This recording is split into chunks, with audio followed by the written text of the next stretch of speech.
So imagine this. It's 1,300 years ago. You're standing in front of a massive mountain.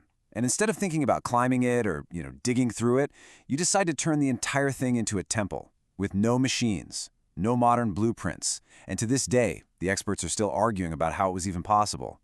Stick with me, because once you really see what they did, it kind of changes how you look at the ancient world. Yeah, what you're looking at right now wasn't built in the way we think of building. Not a single stone was carried over and stacked on top of another. Instead, this entire massive complex was literally sculpted out of a single, solid piece of volcanic rock. They started at the top of a mountain and carved their way down. It's not a building, it's a sculpture. Maybe the biggest one on Earth. Okay, so let's put a name to this impossible piece of art. We're talking about the Kailasa Temple. It's the absolute crown jewel of the Ellora caves in Maharashtra, India. And for centuries, pretty much everyone who has stood there has asked the same exact question. How on earth did they do this? And just to help you wrap your head around the scale we're dealing with, take a look at this. The Kailasa Temple complex covers an area that's twice the size of the Parthenon in Athens. And it's not just sprawling, it's tall. We're talking 3 stories high, all of it carved out of one single rock. It is an absolutely magnificent piece of engineering.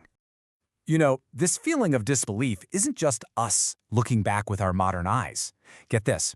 There's a copper plate inscription from 812 AD that actually quotes the chief architect.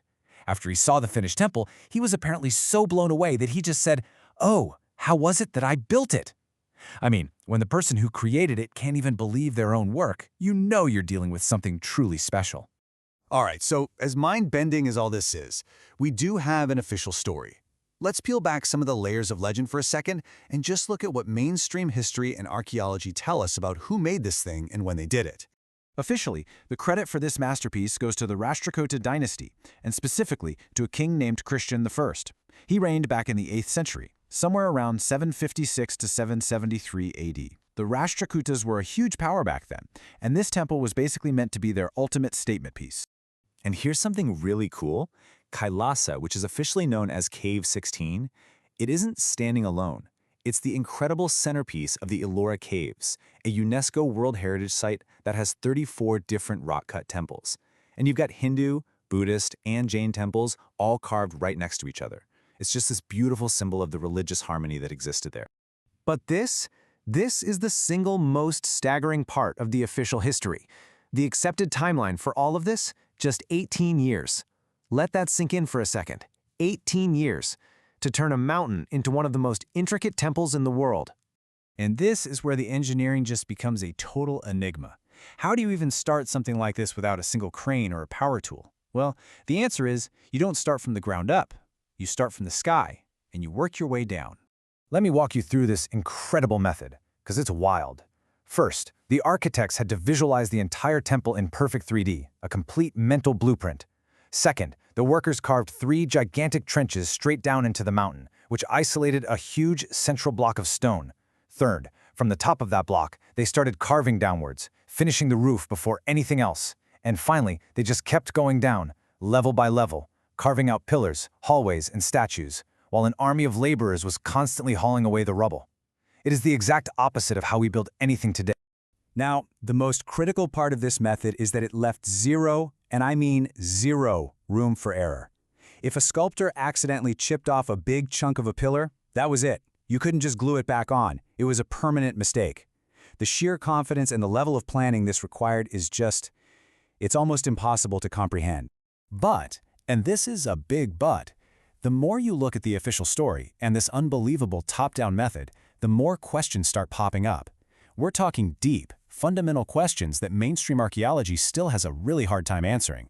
And this is where the wonder turns into a genuine mystery. First on the list, the case of the missing mountain.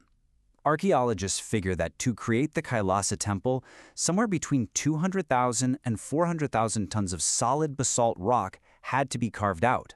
So, where did it go? There are no giant piles of rubble nearby, no hills made of debris, no records of it being used to build anything else. It's like 400,000 tons of rock just vanished. And that brings us back to that 18-year timeline. To remove 400,000 tons of rock in that short a time, workers would have had to excavate about 5 tons of hard rock every single hour. And that's assuming they worked, say, 12 hours a day, every single day for 18 years straight. The logistics alone are staggering. Modern engineers, even with our tech, they estimate a project like this would take well over 100 years. So how did they do it in a... Which brings us to the tools. The official story says this whole thing was carved with simple, handheld equipment, hammers, chisels, picks. But we're not talking about soft sandstone here. This is Deccan basalt, one of the hardest and densest volcanic rocks on the planet.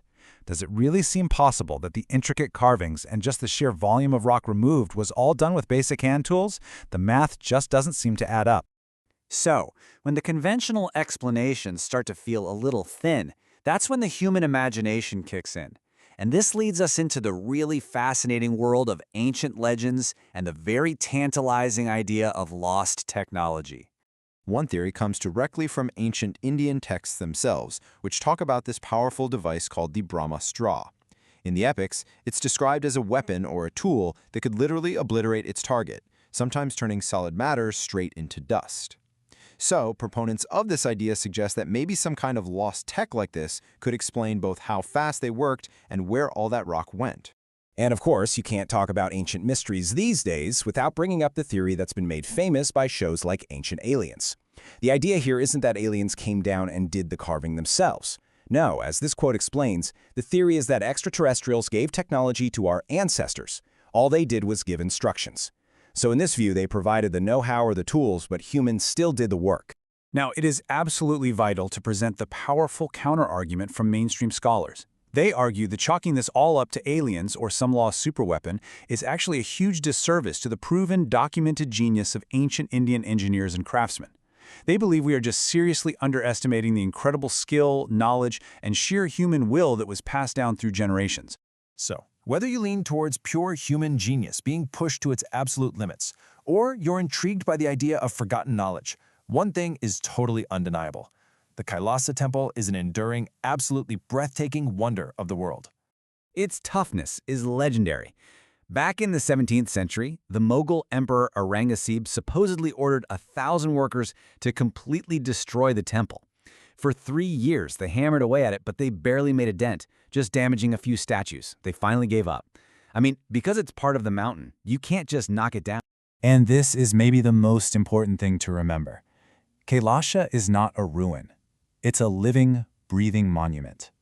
For more than 1,200 years, it has been an active place of worship. People still gather in its halls today, carrying on the same spiritual traditions that started in those exact chambers way back in the 8th century. And so we're left with that ultimate question that just kind of hangs in the air around this incredible place. When we look at the Kailasa Temple, are we seeing a monument to what humans can do when they push themselves against impossible odds? Or are we looking at a sign of some profound knowledge that our species has long since forgotten? For now, the stone is keeping its secrets. Thank you so much for joining me on this deep dive into an ancient mystery. If this got your gears turning, do me a favor and hit that like button, and subscribe for more explainers on the world's greatest enigmas. I really want to know what you think in the comments, human genius or lost tech, and let us know what topic you want us to tackle next. See you then.